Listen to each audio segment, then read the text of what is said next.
A cowboy on a long journey stops at a small town to wet his throat. He ties his horse up outside the saloon and enters. The townsfolk eye him uneasily, but he makes his way to the bar and orders a beer. The bartender opens his beer and sets it down on the table. "I'd be careful if I were you.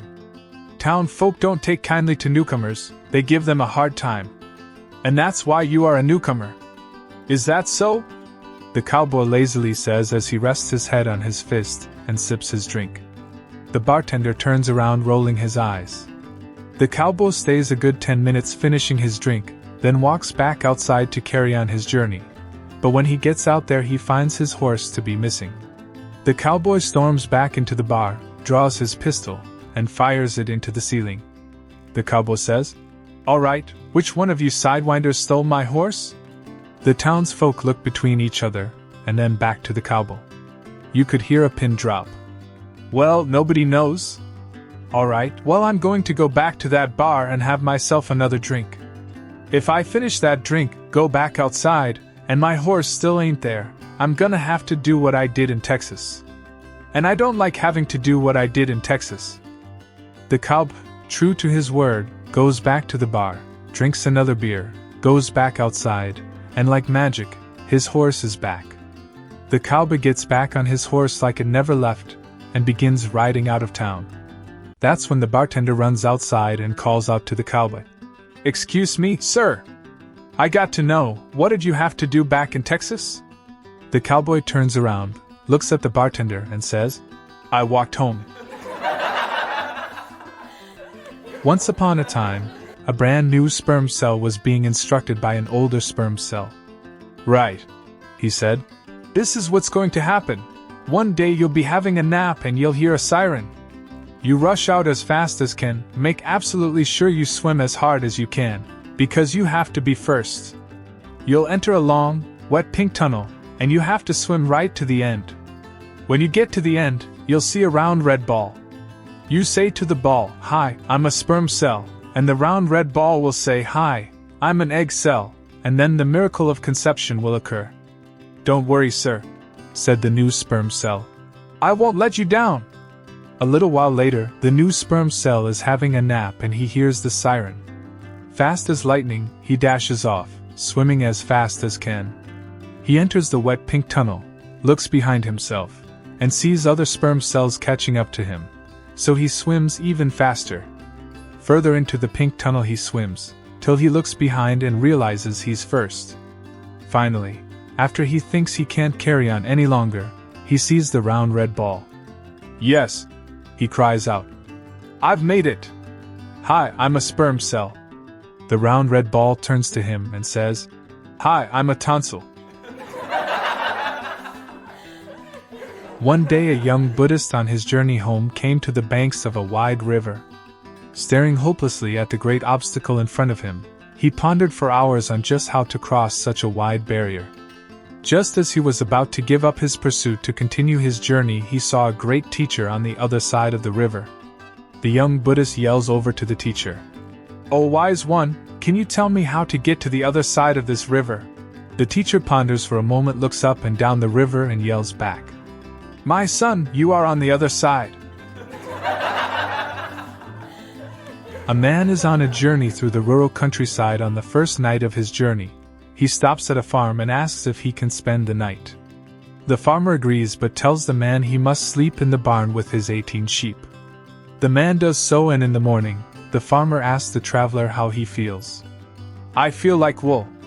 "Wouldn't you feel like wool if you slept with 18 sheep?" The man continues on his journey and that night stops at another farm. The farmer agrees to let the man stay, so long as he sleeps in the barn with his 18 cows. The traveler agrees, and before he leaves the next morning, the farmer asks him how he feels. The man says, "I feel like beef." "Wouldn't you feel like beef if you slept with 18 cows?" The man continues on his way and stops at another farm that evening. He asks the farmer if he can spend the night. The farmer agrees but tells the man that he must sleep in the house with his 18 beautiful daughters. The man happily accepts the offer.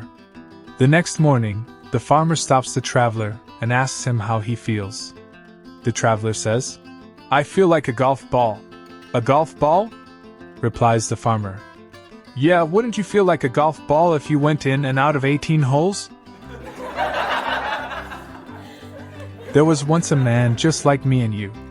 He woke up in the morning, went to work, and enjoyed a beer with his friends in the evening. One day the man was walking down an empty street when a young man jumped at him with a knife, stabbed him, and took his money. The man thought surely he would die as he lay on the ground bleeding. But then out of nowhere, a monk appeared. The monk picked him up and carried him away. Soon after the man lost consciousness, but when he awoke he was in a small dark room filled with the smells of aromatic spices. The monk was kneeling in front of him reading words from a small book around his neck. The man drifted in and out of consciousness for 3 days until he was healed. He thanked the monk for helping him and asked what was in the little book around his neck. The monk replied, "I cannot tell you, for you are not a monk." The man took the monk's word and left, determined to live a more active and healthy life lest something similar happen to him. He decided to go on holiday. He went to a tropical country with beautiful sandy beaches and sapphire oceans. One day he was swimming in the crystal clear sea when a shark swam out of nowhere and attacked him, leaving him bleeding heavily and drowning. He thought he was going to die, but then who should swim past? It was the monk. The monk carried him to safety, and like last time set about healing him, reading words from the light book around his neck. When the man was healed he thanked the monk and again asked what was inside that little book around his neck. And as before the monk replied, "I cannot tell you, for you are not a monk."